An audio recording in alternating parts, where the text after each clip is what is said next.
I'm Margot, and I've never been good at staying anywhere longer than I had to. I came back to my aunt's guest house for her funeral, planning to sign a few papers and leave before the week was out, the way I always do.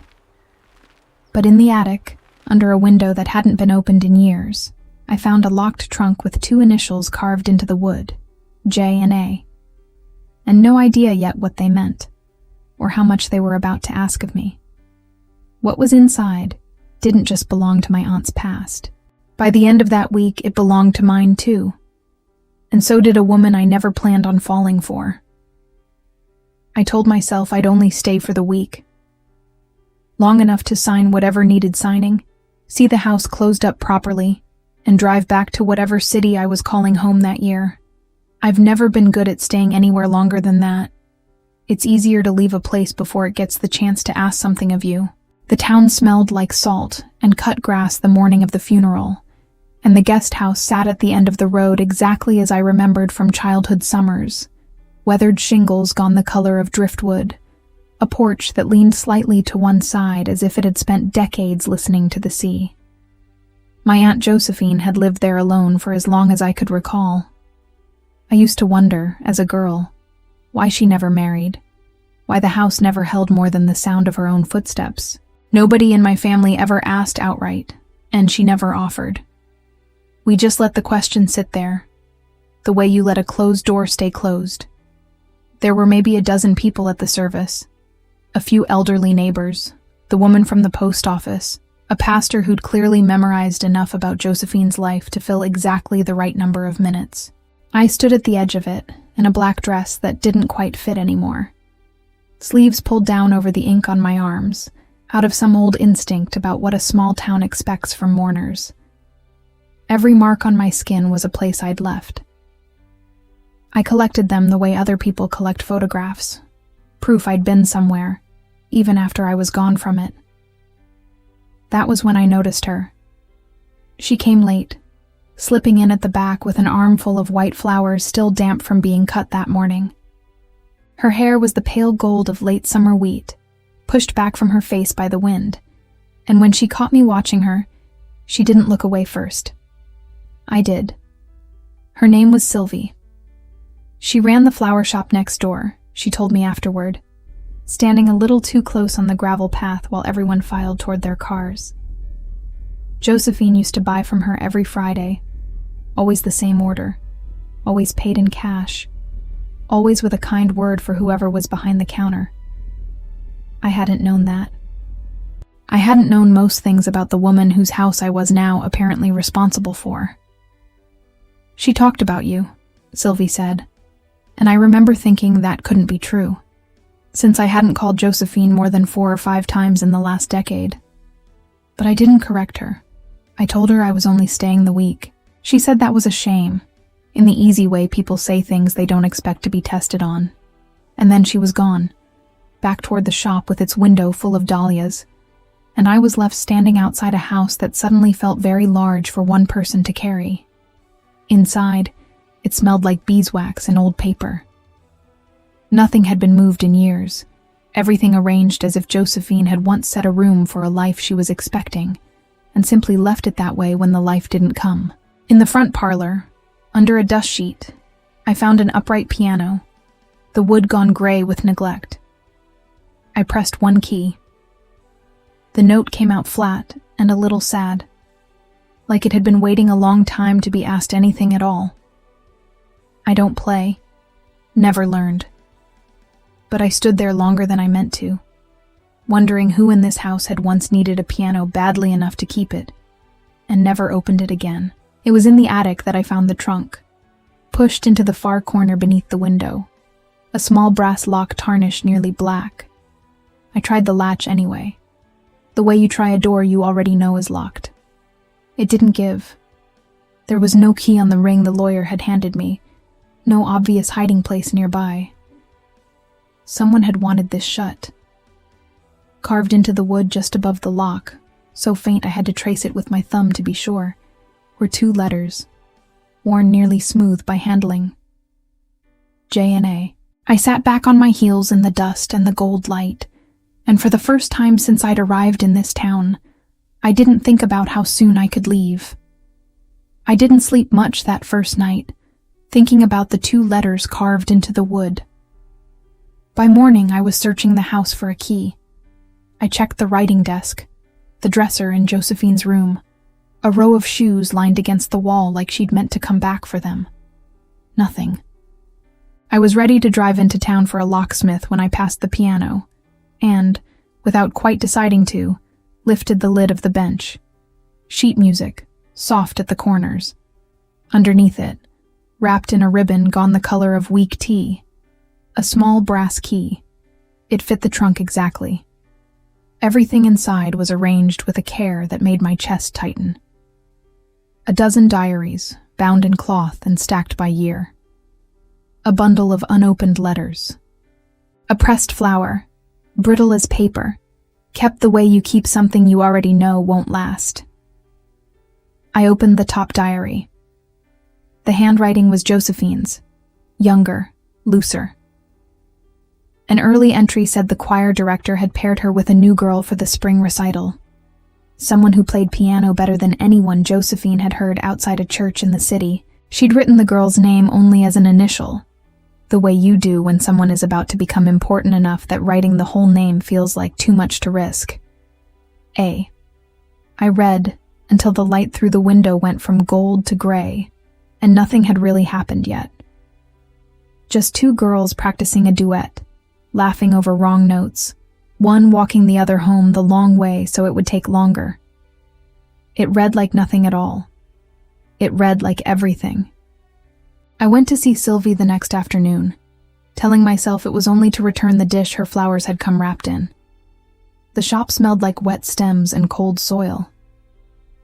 She always paid before I even asked, Sylvie said, when I mentioned Josephine's standing order. Said flowers were the one thing worth spending on before anything practical. I mentioned the piano, half expecting her not to know what I meant. Something crossed her face, quick and unguarded. I used to play, she said. My grandmother taught me. Adelaide. She said the name easily, the way you say a name that's never once been complicated for you. She's the reason I still know where Middle C is. I don't know why the coincidence snagged on me the way it did. It was a small town. Names repeated here the way tides did. I didn't think much more of it. Not then. It's probably wildly out of tune, I said instead. They usually are, after that long. She untied her apron, hung it by the register. I could come look at it, if you wanted company. I said that would be nice, and meant it more than I expected to. That night, back in the attic, I found the entry I wasn't ready for. Josephine had written it late, the ink pressed harder into the page. She'd started choosing her dresses for choir practice based on nothing but the hope that A would notice. She'd caught herself doing it and hadn't stopped. She didn't have a word yet for what that meant, only that it felt less like a question, and more like a fact she'd spend the rest of her life deciding what to do with. I closed the diary and sat very still in the dark for a long time.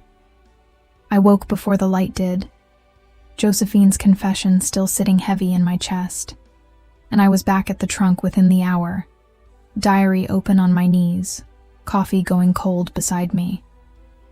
The spring recital took up pages that spring. Josephine wrote that the choir director had assigned her an A duet meant to take 4 rehearsals and no more, and how within 2 weeks they'd stretched it into something that needed constant refining. Reading between the lines, even decades too late, I could see exactly what was happening. They weren't fixing the music. They were making excuses to keep sitting that close to one another for 1 more hour, and then 1 more after that. One line stopped me cold. Josephine had written that A always came to rehearsal smelling of gardenia, that she'd taken to growing one herself on her windowsill that winter, though everyone told her the salt air would kill it inside a season. She kept it alive anyway. She didn't say why. She didn't have to. Sylvie arrived a little after 2, sleeves rolled to the elbow, and went straight for the piano, running a finger down the closed lid before she even said hello properly. "You actually want to do this?" I said, half a question. "I've been dying to since you mentioned it." She lifted the lid and winced. "Oh, that's rough. Whoever tuned this last, it wasn't recently." We spent the better part of an hour on it, Sylvie striking a key and listening with her head tilted, adjusting something inside the case I couldn't see. I mostly watched. There's a particular kind of attention people give to something they love that's hard to look away from. "Here," she said finally, patting the bench beside her. "You should at least know where middle C is if you're going to own a piano." I sat. The bench was narrower than it looked, our shoulders finding each other almost immediately, the way Josephine's must have with Adelaide's, a lifetime removed. Sylvie took my hand without asking, guiding two of my fingers to the right key, and she didn't let go right away, even after the note had already sounded. "There," she said. "That one. Everything else is just counting from it."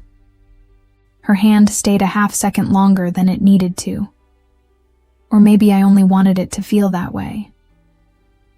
Then she laughed, self-conscious, and pulled back to show me a scale instead.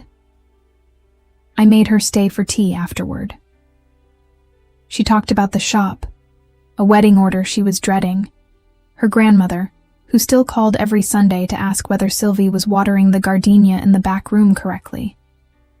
I only asked what it looked like, and let her describe it. She left a little before dark, and I went back up to the attic instead of to bed. I was nearly at the end of that year's diary when I turned a page and felt something shift beneath my fingers. Not paper. Something stiffer, tucked so close to the spine I'd have missed it in worse light. Just the corner of it was visible. A photograph, half hidden, waiting. It took only a little more coaxing to work loose, the paper stiff with age. A photograph, black and white, gone faintly brown. Two young women standing close together outside what I recognized as the same church whose steeple I'd passed driving into town. One was unmistakably Josephine, younger than I'd ever known her, laughing at something just outside the frame. The other stood half a step nearer than the photograph strictly needed, one hand resting easy at the small of Josephine's back like it belonged there. On the back, in pencil gone soft and gray, Recital, May.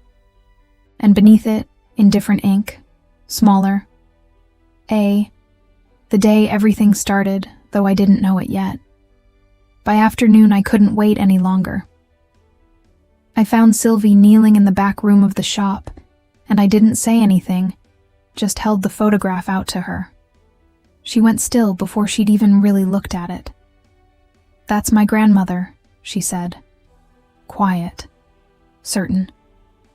I'd know that mouth anywhere. She still does that same thing when she's about to laugh. Presses her lips together first like she's deciding whether to let herself. She looked up at me. "This is Josephine, with Adelaide." "I want to read them," Sylvie said, before I'd even worked out how to offer. "All of it. She's my grandmother. I think I'm allowed to want to know." I told her, of course, though some smaller part of me had gotten used to the diaries being mine alone. It didn't feel like losing anything, though, once she was sitting beside me that evening in the attic, the trunk open between us like something we'd agreed to share the weight of. We found the entry an hour in. Josephine had written it the night of a rehearsal that ran long, and how she and Adelaide had walked the long way back on purpose, past the harbor instead of straight up the hill. Adelaide had stopped to point out a gardenia growing wild against a fence, and Josephine had reached to break off a sprig for her, and their hands had ended up closer together than either of them planned, and neither moved away first. I read it slowly, aware of Sylvie's shoulder against mine, aware that we were reading in that moment the exact shape of what might have happened between us an hour earlier at the piano, decades removed, and somehow no different at all. Josephine wrote that she'd leaned in, that there had been a full second, maybe two, where the whole night seemed to be holding still, waiting to see what they'd do with it. And then a porch light had snapped on halfway up the hill, Adelaide's father calling her name in a tone that made clear he already suspected exactly what he might be interrupting. They'd sprung apart so fast, Josephine wrote that her heart hadn't caught up for a full block. The walk stopped after that. Not all at once, but a little at a time, until neither of them ever said why. Sylvie hadn't moved the whole time I read. When I finally looked up, she was watching me instead of the page, close enough that I could feel her breath change. Then, down the hill, an actual porch light flickered on, motion sensed, meaningless. We both flinched like it had been calling our names.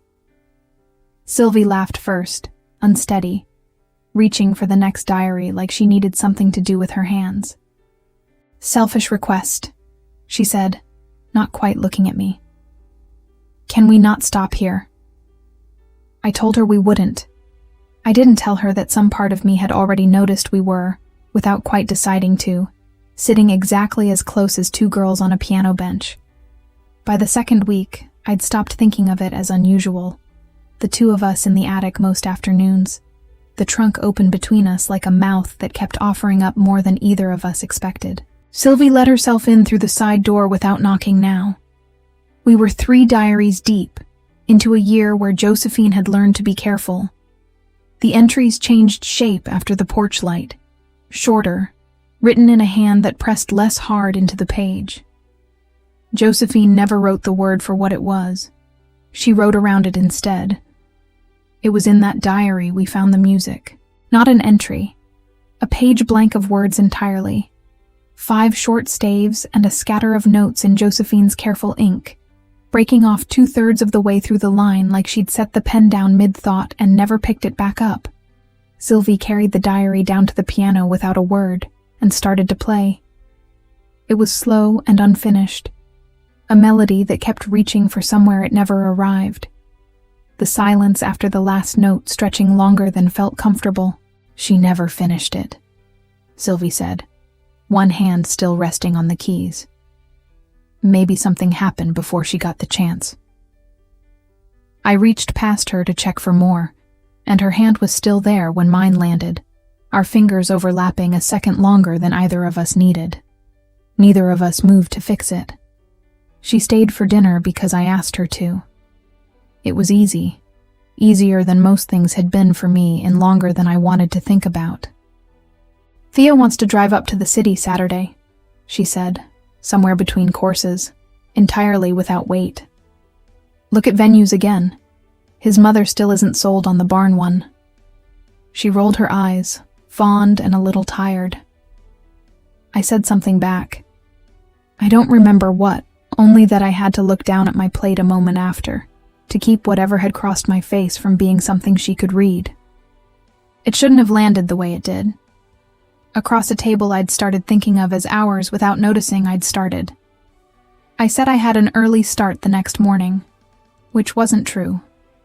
Sylvie looked at me a beat too long before she gathered her things, like she'd heard the shape of something underneath the excuse, but she only said goodnight. I stood in the kitchen a long time after her car pulled away, listening to a house that had gone, all at once, back to being far too quiet for one person. I didn't call her the next day, and I told myself that was fine, that a person was allowed a day to herself without owing anyone an explanation for it. By the second day, I'd started rehearsing apologies I had no intention of giving, since I couldn't explain even to myself what exactly I thought I owed one for. She showed up on the 3rd afternoon anyway, letting herself in the side door the way she'd started doing, a paper sack of muffins in one hand like nothing at all had happened between us. "Figured you'd forgotten to eat anything that wasn't standing up over the sink," she said, setting them on the counter, and whatever I'd been bracing for simply dissolved. We went up to the attic together like we always did. The diary picked up some weeks after the night on the hill, and the change in it was immediate. Josephine wrote less, and what she did write had gone careful in a way it hadn't been before, like she'd started imagining her father reading over her shoulder. Adelaide stopped coming to choir practice some Sundays without explanation. When she did come, her mother waited outside in the car the whole hour, engine running. Then, one entry, dated only by the season. Adelaide's engagement had been announced in the church bulletin. A man from 2 towns over, in the shipping trade, a friend of her father's. Josephine wrote that she heard it from the postmaster before she heard it from Adelaide herself, and that by the time Adelaide came to tell her in person, already having practiced her face in the mirror so it wouldn't give anything away, it was too late to have any reaction that mattered. Adelaide had cried. Josephine hadn't. She wrote that she didn't understand until years later that not crying had been its own kind of grief, the kind nobody witnesses because it never performs itself for anyone. That was the last entry with music in the margins. The unfinished line, 5 bars and then nothing, sat directly beneath that paragraph, the ink slightly different, like she'd gone back to it once more before setting the pen down for good. Neither of us said much after that. We were still quiet when I noticed the light outside had changed color, that greenish cast that means weather is coming, rather than merely possible. Sylvie checked her phone and made a small sound of dismay. A storm warning moved up several hours. She said she should get back before the roads turned, gathering her things with the reluctant efficiency of someone who genuinely intends to leave and immediately doesn't. The first drops hit the windows before she made it to her car. I didn't have to convince her hard. The coast road flooded first whenever tide and rain arrived together, and neither of us said out loud that either of us wanted an excuse. She called Theo to say she'd be staying until it passed. I made a point of not listening too closely, and an even greater point of noticing how relieved I was that the call was short. The power went out a little after 8. I found candles in a kitchen drawer that still smelled faintly of Josephine's matches, and we carried them into the parlor, wind pushing at the windows, rain coming sideways enough to rattle the old glass. Sylvie sat at the piano without being asked. I sat beside her, close enough now that it didn't require any particular courage, and set the diary open on the ledge, the unfinished 5 bars catching the candlelight at an angle that made the old ink look almost fresh. "Let's finish it," she said. Not really a request. She played what was written, slow, and her fingers slowed further at the place where the pen had lifted, hovering the way you hover at the edge of water you're not sure is safe yet. I don't know what made me reach out. My hand found hers on the keys, not stopping her, just there, and she let it stay. And together, without either of us deciding on the notes, we pressed on past where the fragment ended. It wasn't good. It wasn't really music, if I'm honest. 2 people chasing a feeling instead of a melody. But it was something. Notes that sounded like the storm. Like the diary an hour earlier. Like 5 days of almost that neither of us had said out loud. Her hand was still under mine when the sound died away. The candlelight softened every edge in the room. And when I finally looked up, it was because I couldn't not look at her any longer. And she was already looking back. Close enough that I could see the storm reflected small in her eyes. Neither of us spoke. I think we'd both run out of ways to pretend this was only about a piano. I felt her breath catch before anything else. I turned my hand over until our fingers laced, and she let out a breath that wasn't steady, and closed the last of the distance herself. Her mouth was warm and uncertain at first, then not uncertain at all, one hand coming up to my jaw like she needed somewhere to put 5 days of almost.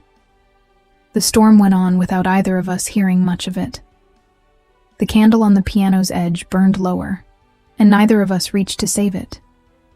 When we finally broke apart, the room had gone nearly dark, one thread of candlelight left between us, and Sylvie's forehead came to rest against mine like she needed a second to remember how to breathe on her own. Neither of us said anything. I don't think either of us trusted what would come out if we tried. We didn't say much else that night. There didn't seem to be a version of it that wouldn't undo what had just happened, So we let the silence stand instead, moving carefully around each other the way you move around something breakable you're not yet sure is yours to hold. I found her a blanket. She took the guest room without either of us discussing it, and I told myself that was sensible, practical, nothing more than two adults being reasonable about a storm that hadn't yet let up outside. I lay awake a long time anyway, listening to the house settle, aware in some new and total way of exactly how far down the hall she was. By the time I came downstairs, the storm had blown itself out into a thin gray drizzle, and Sylvie was already at the kitchen table with her coat on, both hands wrapped around a mug of coffee she didn't seem to be drinking so much as holding on to. She looked up when I came in, and for one unguarded second her whole face was soft in a way that made my chest ache. Then something crossed it, quick as weather, and she looked back down at the mug instead. "Roads should be clear enough now," she said. I said that was good. I didn't mean it. She stood, gathering her things with a briskness that felt rehearsed, like she'd spent the last hour deciding exactly how this would go, and was now simply executing it. At the door she stopped, one hand on the frame, and I thought for a moment she might say nothing at all, and just leave, which somehow felt like it would have hurt less. "I'm getting married in the spring," she said instead, like I might have forgotten overnight. "Theo's a good man. He's never once given me a reason to." She stopped herself, pressed her lips together the way Josephine had described her grandmother doing in the old photograph, deciding whether to let herself say the rest. She didn't. "Last night was the storm, and the diaries. I think we both got a little lost in someone else's story. I wanted to tell her that whatever else it was, it hadn't felt like getting lost. It had felt like the first time in longer than I could remember that I'd known exactly where I was. But she was already halfway to the car, and some old, well-worn part of me, the part that had learned a long time ago never to ask anyone to stay, simply let her go. I watched from the window until her taillights disappeared around the bend toward the shop, and then I stood in the quiet kitchen a while longer, not sure what to do with a morning that had suddenly emptied itself of any reason to hurry. I went back to the attic because I didn't know where else to put myself. The trunk was nearly through by then, only the last diary left and a bundle of letters beneath it. The ones I hadn't touched yet, because the name on top had always been too faded to read. I untied the ribbon properly this time, careful with the brittle paper, and near the bottom of the stack found one that hadn't been folded the way the others had. This one was sealed. Never opened. Never sent.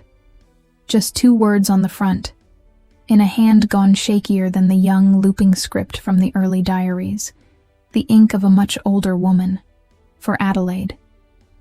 I sat down slowly on the attic floor, the gray morning light coming thin through the window, and I opened it. I am told a person should say the true things before there isn't time left to say them, and so I am writing this, though I expect I will do what I have always done, and put it in the drawer instead of the mail. Forgive me if you are somehow reading this anyway. It means I finally lost the argument with myself that I have been having since I was 17 years old. I want you to know I was never sorry. Not for any of it. Not the walks we made too long on purpose. Not the duet we turned into an excuse. Not even the version of myself I might have become if your father's porch light hadn't found us that night. I have had a long life, and a good one, and every part of it, whether you knew it or not, was arranged around the fact of you. I never moved away, and I imagine you must have wondered why, all these years, a woman with no family left in this town choosing to stay in a house too big for one person. It was never the house. I stayed because the shop was on the corner, and because I could not, in the end, bring myself to live anywhere I couldn't occasionally see the light on in your window, or buy flowers on a Friday, or watch you become a grandmother from a close enough distance to be glad of it, even if I never had the right to say so out loud. I never finished the song. You'll find it, I expect, if you ever go looking, 5 bars and then nothing, because I could never decide what the rest of it should sound like without you there to decide it with me. I think some part of me always believed I'd get another chance to ask. I am not sorry. I want that understood above everything else. I only wish, at the very end of things, that I had said so where you could hear it. Yours, before I had any right to be, and after. Jay. I don't know how long I sat there after I finished reading. Long enough that the gray light through the window had shifted, thin and then thinner, the whole attic gone the color of the letter itself. She had known exactly where the flower shop was. She had chosen this house on purpose, every Friday for what must have been 40 years, so she could stand close to a life she never got to have. And she had died with the letter still in the drawer, still sealed, still waiting for a courage that never quite arrived in time. I thought about Sylvie's taillights disappearing around the same bend Josephine must have watched 1,000 mornings from this very window. I thought about how easy it had been, 20 minutes ago, to simply let her go. I did not want to become the second woman in this house to spend a lifetime almost saying something. 2 days passed before I let myself go back to her, arguing with the same old instinct that knows exactly how to turn a closed door into a relief instead of a loss. It would have been easy. She'd made her position clear enough in the driveway. I couldn't do it, though.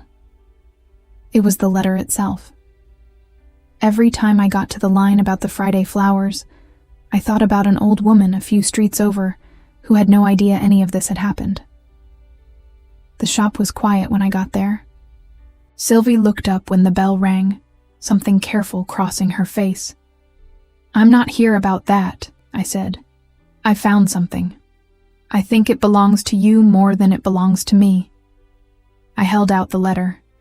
She read it standing at her own counter, her face changing in slow stages I recognized from my own morning on the attic floor. "She stayed for the shop," Sylvie said, when she finally looked up, her voice not steady. 40 years, because of the flowers." She set the letter down carefully. "My grandmother talks about Josephine sometimes. Josephine always liked the ranunculus, like she was any other customer." Her eyes were wet. "She's 91, Margot. She's been carrying this her whole life, and I didn't know there was anything to carry." I told her I thought Adelaide deserved to know the rest of it. Sylvie nodded, wiping her face. Neither of us said the thing sitting plainly between us, that instead of mailing the letter, I had come back to the one person I'd told myself, 2 days ago, I was giving space.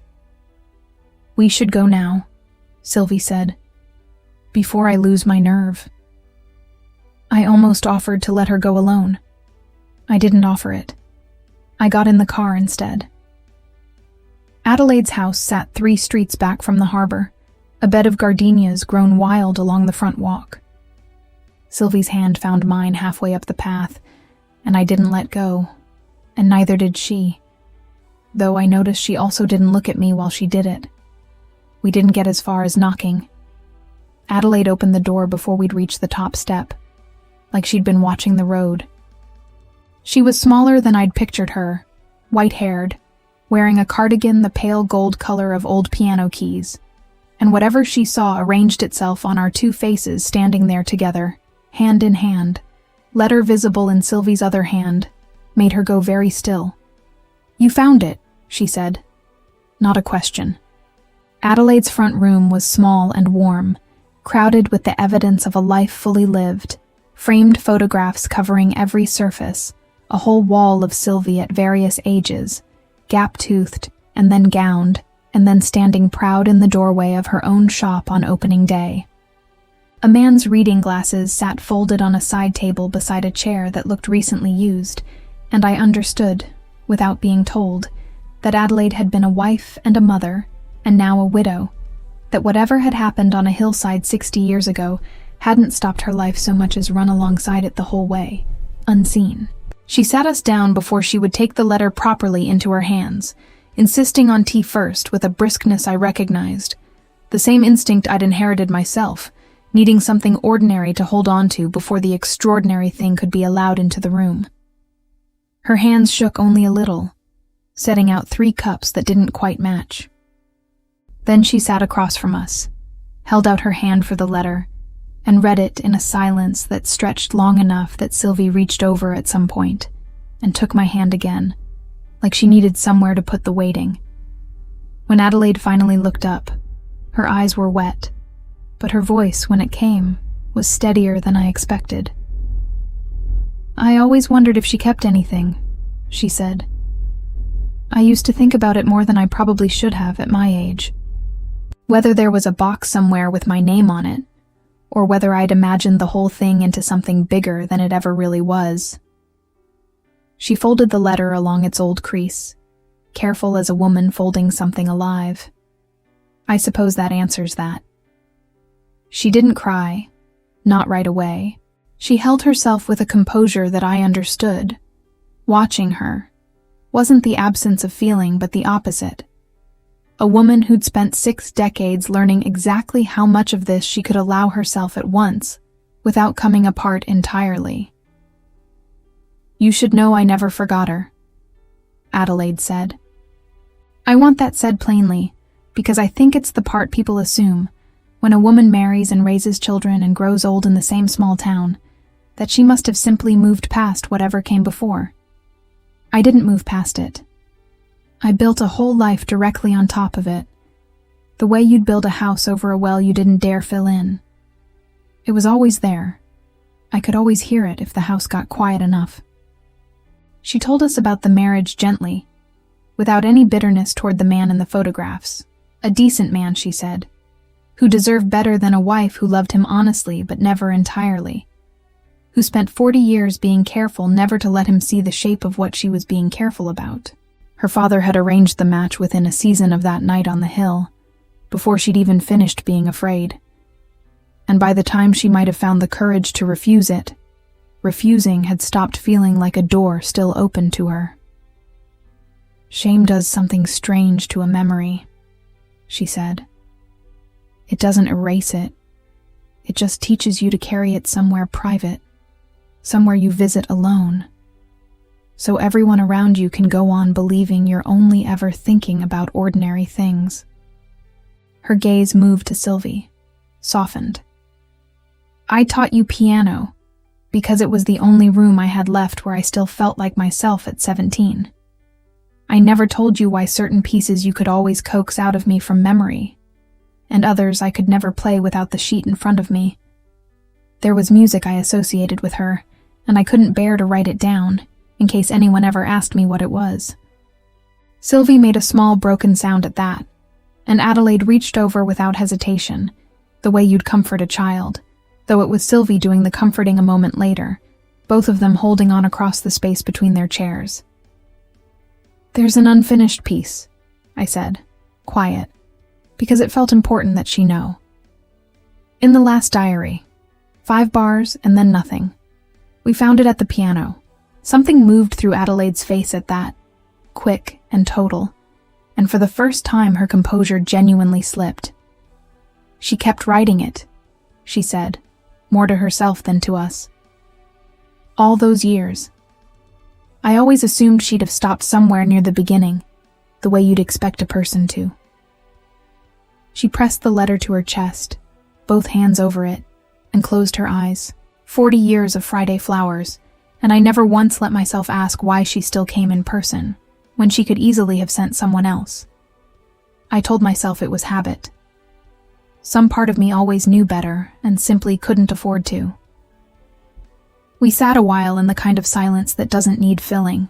Outside, the light had gone the soft gold of late afternoon, coming low through Adelaide's front window, catching the dust the same way it had caught it in Josephine's attic. And I thought, without meaning to, that grief and love left the same particular color on a room, no matter which house you found them in. "I am not sorry either," Adelaide said finally. And I understood she meant it as an answer to the letter. A reply 60 years too late to reach the person it was meant for, though perhaps not too late for the two of us sitting in front of her, close enough now that our knees were touching, doing openly what she and Josephine had never once been allowed to do. I only wish I hadn't waited for a letter to say it. I wish I'd said it standing in front of her. Even once. Even knowing what it might have cost me. Her eyes moved between the two of us. Deliberate. Seeing exactly what she was seeing. Don't do what we did. Whatever it is you two are so carefully not saying in my front room, don't let 60 years go by on the strength of what a porch light might do if it catches you. Neither Sylvie nor I said anything to that. There didn't seem to be anything that wouldn't have sounded smaller than what she'd just handed us. I found myself in Josephine's bedroom one gray morning, 3 shirts already folded into a bag I didn't remember deciding to pack. Adelaide's words had followed me home and hadn't let up since. Don't let 60 years go by on the strength of what a porch light might do if it catches you. What it did was make the whole thing feel enormous, less like something I was falling into, and more like something I was now required to get right. I've never been good with things I'm required to get right. I'm better at things I can leave before they get the chance to ask that of me. Sylvie went to Theo that same week, though I didn't know it yet. She found him in his workshop, sanding a piece of a bed frame he'd been building as a wedding gift, and she made him stop before she'd gotten a full sentence out, because he already knew. You don't have to explain it, he told her. I've watched you get quieter every week since the funeral at that house. She cried. He let her. I don't want to be someone's safe answer, he said. He handed her back the ring, folding her fingers closed around it himself. Go find out what the harder thing is. I'd rather lose you to that than keep you for the wrong reason. She told me she cried harder leaving his workshop than through the whole conversation before it. Not for what she'd lost, but for how gently he'd let her go. I was loading the last bag into the car when she pulled up the drive, gravel scattering under tires that had come faster than the road allowed. I hadn't called her. I hadn't planned to, which was its own kind of answer. Going somewhere? She asked. Not sharp, just quiet and tired. I told her it had felt, the last few days, like the house had gotten too small for everything sitting inside it, until leaving had started to feel less like running and more like the only room left to stand in. That's the same thing, she said. It's always the same thing with you. You just give it a nicer name each time. I didn't have an answer for that, because she wasn't wrong. She didn't reach for me. I let him go first, she said. Before I knew what you'd decide. I want you to understand that. Her voice caught, just slightly. I don't have a script for what happens if you get in that car anyway. I just know I'd rather have asked you to stay and lost than never asked at all. I stood there with my hand still resting on the cold metal of the car, the whole easy exit still entirely available to me if I wanted it. I didn't move toward the car. I didn't move toward her either. I only stood there, caught exactly between the two oldest instincts I had, and for the first time in longer than I could remember, I let myself stay caught instead of choosing the familiar one out of habit. I didn't get in the car. I want to say I made the decision the way you make an important decision, deliberately, weighing what mattered against what was easy. The truth is closer to this. My hand was still on the door, and some old mechanism in me that had opened 100 car doors in exactly this situation simply failed to fire for the first time in memory, and I stood there long enough that not moving became its own kind of answer. Sylvie didn't move either. We stood in the gravel a long moment, the bag still packed in the back seat, the whole easy exit still available, and, very slowly, going quiet in my hands. Sit with me, I said finally, before I say anything else. I want to actually tell you something, instead of just letting you watch me almost leave. We sat on the porch steps, the ones that leaned slightly the way they always had, and I found that once I started, the rest came easier than I expected, like something that had been waiting a long time to be handed to someone who'd actually stay to hear it. I told her about my mother, about the particular rhythm of my childhood, A new town roughly every 18 months. A new man in the passenger seat of whatever car we currently owned. A run of stepfathers whose names I could still recite in order if I let myself. I told her I'd learned early that the length of time you spent liking a place was directly proportional to how much it would cost you to leave it. And that I'd gotten good, eventually, at simply not spending that much. Shallow roots pull up clean. My mother used to say that like it was wisdom instead of a wound she was passing down whole. I started leaving people before they could leave me, I said. It's not even really a decision by now. It's just what I do. I did it with jobs. I did it with a woman in Portland I probably should have married. I was doing it to you in that driveway, and I didn't even fully notice until your car came up the road too fast for me to keep pretending otherwise. Sylvie was quiet for a while, her shoulder warm against mine on the narrow step. The tattoos, she said eventually. Is that the same thing?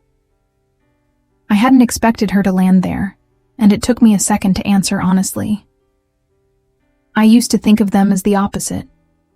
Proof I'd actually been somewhere, since I never let myself stay long enough to prove it any other way.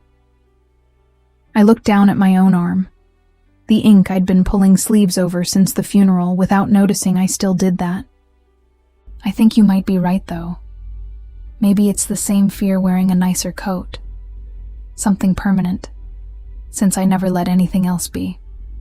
She took my hand then, turned it over, traced one line of the ink slowly with her thumb, and I let her, which was its own small, unfamiliar thing. Letting someone examine a part of me usually kept covered. I'm not scared of you leaving, she said. I want to be honest since you were. I'm scared of the other thing. That I'll do what my grandmother did. That I'll choose the safe, expected version of my own life all over again, the way she did, and wake up 60 years from now with a letter I never had the courage to write. Her thumb stilled over my skin. I left Theo because he deserved someone who wasn't quietly grieving a whole other life while she planned a wedding with him. But some nights this week I've been terrified I only did the easy half of it, that I'm braver about walking away from the wrong thing than I am about walking toward the right one. Then let's not be careful, I said. Just this once. Let's actually finish something. I don't fully know which one of us stood up first. I only know we ended up in the parlor a few minutes later, the piano waiting exactly where it had waited the whole time, patient as it had apparently always been. This time there was no storm outside, no candlelight making everything feel like it was already halfway to being a memory before it had finished happening. Just ordinary afternoon light, plain and steady, and the two of us sitting on a bench built for one person, doing careful math about how much room the other one needed. Sylvie opened the diary to the right page without needing to search for it anymore. She played the 5 written bars slowly, cleanly, none of the urgency of the storm night in it. And when she reached the place where Josephine's pen had lifted for the last time, she didn't hesitate the way she had before. She looked at me instead, waiting. I didn't know the first thing about music. I still don't, really, but I set my fingers where hers showed me. And together, unhurried, we played past the place where the fragment had always stopped before, note by note, neither of us performing urgency this time, just choosing deliberately to finish what 2 other women had spent 40 years too afraid to. It wasn't beautiful exactly. It didn't need to be. It only needed to end somewhere, instead of trailing off into another blank margin, another year of almost. When the last note faded, Sylvie rested her head against my shoulder, and I felt something in my chest settle that had been unsettled. I understood only now, for most of my life. She'd have liked that, Sylvie said quietly. Both of them would have. I turned my head and kissed her, slow and unhurried the way the song had finally been. No storm to blame it on this time. No old letter to hide behind. Just the 2 of us, choosing it, in the plain gold light of an ordinary afternoon.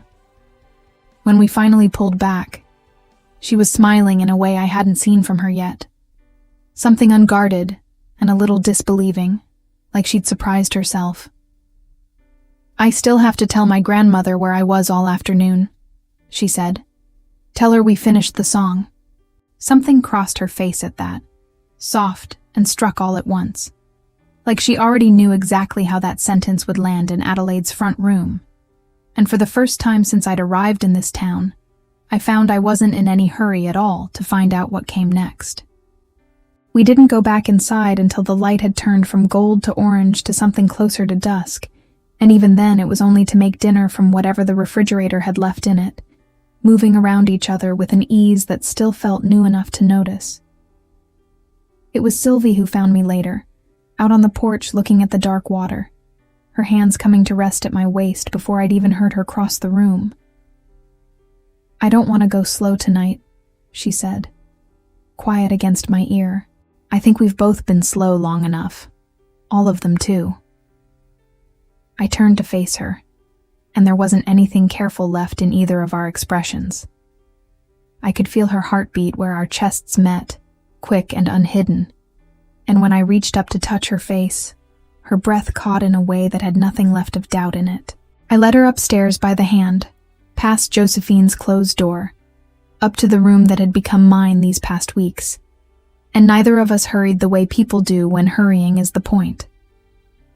She undressed me slowly, like she was learning something by heart, her mouth following the same lines her thumb had traced only hours before, the ink she'd traced so carefully that same afternoon, like it was something to admire rather than something to look past.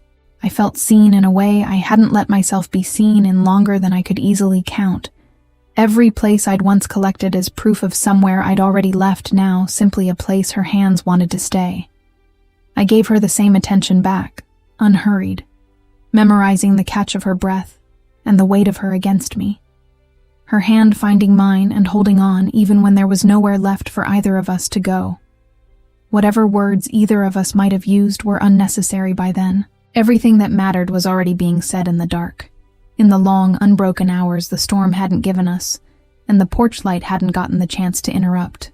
Morning found us still tangled together, her hair loose across the pillow, the same pale gold it had been the first day I saw her coming up the gravel path with flowers she'd cut herself. And I lay there a long while just watching her sleep, thinking I had never once, in any of the places I'd left, wanted so badly to simply stay. It was 3 weeks later that we hung the new sign. Sylvie found a carpenter 2 towns over, a quiet man who didn't ask why 2 names from 3 generations back needed carving into a single piece of reclaimed oak. We tried a dozen versions before we landed on something simple enough to be true. Josephine and Adelaide's, established in memory, kept in love. We hung it on a Sunday, replacing the old sign that had simply carried the family name for as long as anyone in town could remember. Adelaide came to watch, walking slower than she had that first afternoon, but insisting firmly that she wasn't about to miss it. When we stepped back to look at it properly, I heard her make a small sound behind us, not quite a sob, something closer to a held breath let go after 60 years of careful keeping. She'd never have let herself hope for this, Adelaide said, her eyes on the sign, though I understood she wasn't only looking at wood and carved letters. She was looking at the 2 of us standing close together in front of it, my hand already finding Sylvie's without either of us deciding to reach for it.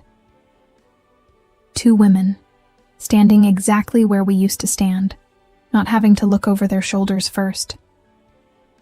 She touched my arm, the ink there, the same gesture Sylvie had made weeks earlier. I got a whole life. A good one, in its way. But I never once got this part of it, standing in the open. Her eyes were wet, though her voice held steady. I'm glad it found its way back into this house, even 60 years too late for me to have it.